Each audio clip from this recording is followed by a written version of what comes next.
Welcome to my channel Snehal Rajput. कहानी बहरूपिया भाग 19। वैसे एक काम और कर सकते हैं आप।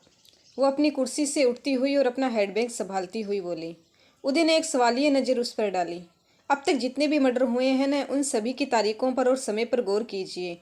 मेरा दावा है कि वो सब की सब पूरे चांद की रातें ही निकलेगी। वो दृढ़ता से बोली। उदय ने एक बार फिर हैरानी से अनुष्का को फिर अपने सब इंस्पेक्टर की तरफ देखा, जो कुछ सोचते हुए सहमति से सिर हिला रहा था। जरा सोचिए, एक भी मर्डर दिन के वक्त या सामान्य रातों में क्यों नहीं? आपको नहीं लगता इस अजनबी कातिल को चांदनी रातों से कुछ खास ही लगाव है? इस तरह उन सबको एक नई उलझन में डालकर अनुष्का वहां से चली गई।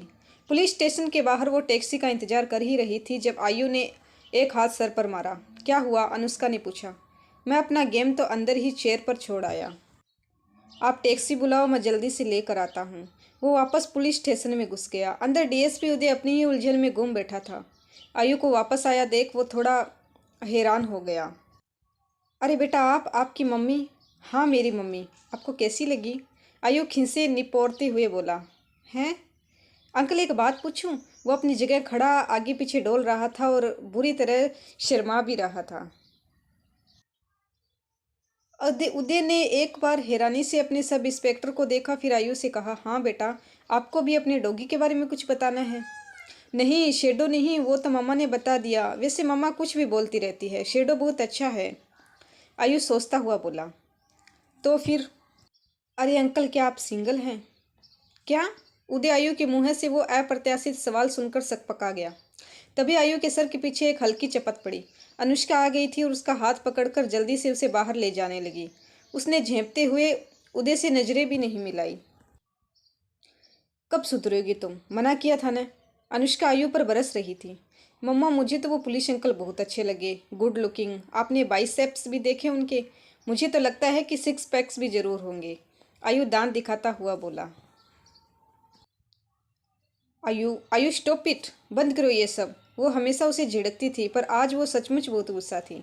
पिछले दिनों इतना कुछ होके हटा था, ऊपर से आयु की सनक की वो हमेशा उसकी शादी करवाना चाहता था। आयु सिटपिटा के चुप हो गया और अपनी माँ का चेहरा देखने लगा। मुझे तो लगता है पापा का वेट करते करते ही मैं बड़ा हो जाऊंगा और आप बूढ़ी हो जाओगी। कुछ देर बाद वो उदासी से बोला। आयु, ये क्या ढंग हुआ बात करने का? अनुष्का फिर उसे डपटती हुई बोली। हम हमेशा अकेले ही रह जाएंगे, अब तो लगता है। और अब तो शेडो भी नहीं है हमारे साथ। शेडो के नाम पर अनुष्का ने तमक कर उसे देखा। आप कितना भी गुस्सा कर लो मम्मा, कितना भी उसे बैड वर्ड्स बोल दो, पर फैक्ट तो यही है कि उस रात उसने हमारी जान बचाई थी। वो जो लोग हम पर अटैक कर रहे थे ना, उसने बस उन्हें ही मारा। हमेशा की तरह उसने हमें बचाया था। आप मानो या मत मानो। वो सीधा अपनी माँ की आंखों में देखते हुए बोला। I miss him badly. अब बस चुप हो जाओ, घर आ रहा है। एकदम चुप। अनुष्का उसे डपटती हुई बोली। और हाँ, किसी को भी कुछ नहीं बोलना, न शेडो के बारे में न पुलिस के बारे में। वो आंखें तैरती हुई बोली और टैक्सी से उतर गई।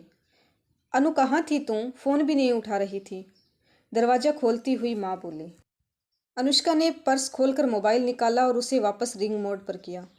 सॉरी मम्मी, वो बहुत रश था ना, सुना नहीं मार्केट में। अच्छा जा देख, कोई तुझसे मिलने आया है, मम्मी उसकी बात काटती हुई बोली।